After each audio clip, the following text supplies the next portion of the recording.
গত ১১৬ বছরে ভারতে প্রায় ৬ বার পাল্টেছে ভারতের জাতীয় পতাকা। এবছর স্বাধীনতার ৭৫ বছর পূর্ণ হতে চলেছে, তাই সারা দেশ জুড়ে পালিত হচ্ছে স্বাধীনতার অমৃত মহোৎসব। আমাদের প্রধানমন্ত্রী প্রতিটি ঘরে ঘরে এই তেরেঙ্গা পতাকা উত্তোলনের জন্য জনগণকে আহ্বান জানিয়েছে। স্বাধীনতার এই বার্ষিকীতে এই যে জাতীয় পতাকার যাত্রা শুরুর যে মাইল ফলকগুলো ছিল, কী ছিল, কখন কীরকমভাবে পরিবর্তন হয়েছিল, তা আমাদের জানা অত্যন্ত গুরুত্বপূর্ণ। তাহলে জেনে নেওয়া যাক ইউনিয়ন জ্যাকের পতাকা থেকে কিভাবে তৈরি হয়েছিল আমাদের জাতীয় পতাকা।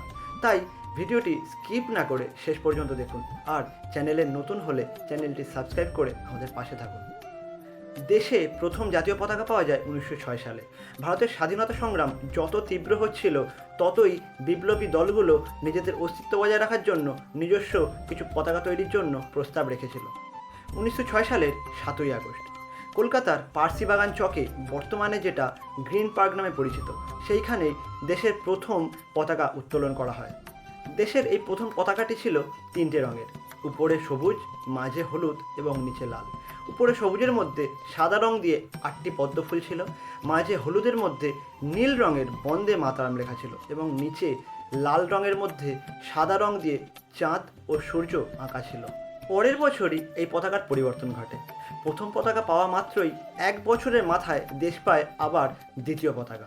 ম্যাডাম ভিকাজি কামা এবং তার বিপ্লবী সঙ্গীরা প্রথম পতাকার জন্য নির্বাসিত হয়েছিল, তাই প্রথম পতাকার মধ্যে কিছু পরিবর্তন এনে দ্বিতীয় পতাকা উত্তোলন করে প্যারিসে। এই দ্বিতীয় পতাকাটা প্রথম পতাকার সঙ্গে খুব মিল রাখা হয়। এটাও 3টে রঙের হয়, উপরে জাফরান, মাঝে হলুদ এবং নিচে সবুজ। উপরে জাফরানের মধ্যে ছিল 8টি তারা, মাঝে হলুদের মধ্যে ছিল বন্দে মাতারাম লেখা এবং নিচে সবুজের মধ্যে ছিল ওই একইভাবে চাঁদ ও সূর্য আঁকা। এরপরে আবার তৃতীয় পতাকার আবির্ভাব হয় ১৯১৭ সালে।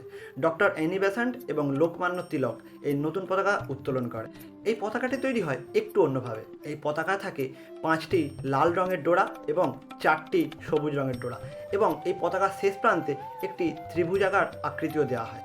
এই পতাকার একেবারে বাম কোণে থাকে জ্যাক ইউনিয়ন, যার মধ্যে থাকে চন্দ্র ও সূর্য, এবং সপ্তর্ষিমণ্ডলের 7টা তারার ছবিও এর মধ্যে লাগানো হয়। ঠিক তারপরই দেশে প্রায় 1 দশক পর 1921 সালে ভারত পায় তার 4র্থতম পতাকা। সর্বভারতীয় কংগ্রেস কমিটির অধিবেশন চলাকালীন বেজওয়াড়া অন্ধ্রপ্রদেশের এক ব্যক্তি গান্ধীজির কাছে একটি পতাকার উপহার দেন, যেটি সবুজ ও লাল রঙের ছিল।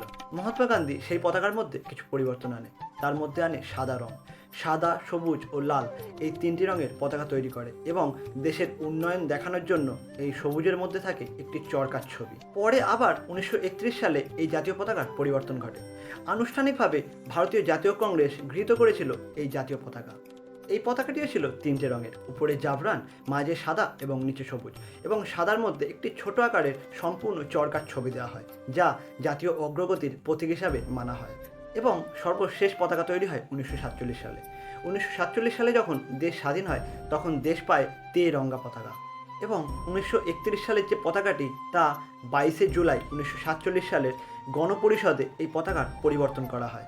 এবং এই সর্বশেষ পতাকা তৈরি হয় 3টে রং দিয়ে, উপরে কমলা, মাঝে সাদা এবং নিচে সবুজ, এবং মাঝে থাকে একটি 24 স্পোকের চরকা, যা সম্রাট অশোকের ধর্মচক্র বলে বলা হয়। শেষ জাতীয় পতাকা তৈরি করে পিঙ্গালি ভেঙ্কাইয়া, যার দৈর্ঘ্য প্রস্থ হয় 2/3 এবং 3টি রঙেরই এক সমানুপাতিক রাখে।